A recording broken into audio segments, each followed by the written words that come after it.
যে আমরা দেখেছি যে ঢাকা বিশ্ববিদ্যালয় যে ডাকসুর যে বর্তমান চাকমা সে বাচ্চাদের বা তরুণদের খেলার মাঠে খেলতে গিয়ে তাদেরকে বাধা দিয়েছে, তাদেরকে কান ধরে উদ্ঘোষ করিয়েছে।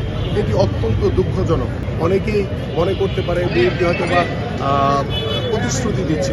বিএনপি গত দীর্ঘদিন ধরে আমরা আমাদের দেশ গড়ার পরিকল্পনা নিয়ে আমি আমার এলাকার প্রত্যেকটি অলিতে গলিতে ছোট ছোট করে উঠান বৈঠক করেছি, প্রত্যেকের সাথে কথা বলে সমস্যাগুলো চিহ্নিত করেছি এবং সেই সমস্যাগুলো চিহ্নিত করে আমরা বর্তমানে পরিকল্পনা করেছি এবং সেই পরিকল্পনা বাস্তবায়নের অপেক্ষা রয়েছে। পাশাপাশি আমি একটি বিষয় একটু বলতে চাই, আপনারা দেখেছেন সামাজিক যোগাযোগ মাধ্যমে যেটি আমার কাছে নজরে এসছে, যে আমরা দেখেছি যে ঢাকা বিশ্ববিদ্যালয় যে ডাকসুর যে বর্তমান চাকমা সে বাচ্চাদের বা তরুণদের খেলার মাঠে খেলতে গিয়ে তাদেরকে বাধা দিয়েছে, তাদেরকে কান ধরে উদ্ঘোষ করিয়েছে। এটি অত্যন্ত দুঃখজনক।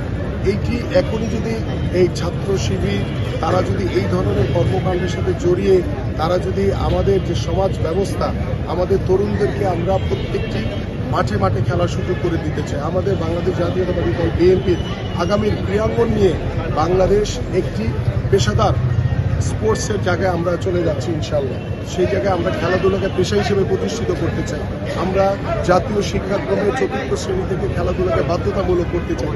সেই দেশে আমরা যখন প্রত্যেকটি খালি জায়গায় আমাদের সন্তানদের জন্য খেলার উপযোগী মাঠ তৈরি করছি, আমরা আমাদের মুরব্বীদের জন্য হাঁটার ওয়াকও তৈরি করছি, ঠিক সেই সময় ডাকসুর মতো একটি অত্যন্ত গুরুত্বপূর্ণ জায়গায় যেই আমাদের যে ছাত্র শিবিরের যে ছেলেটি সে যেই খেলোয়াড়দেরকে বা বাচ্চাদেরকে যেভাবে কান ধরে উদ্ঘোষ করিয়েছে, এটি অত্যন্ত দুঃখজনক।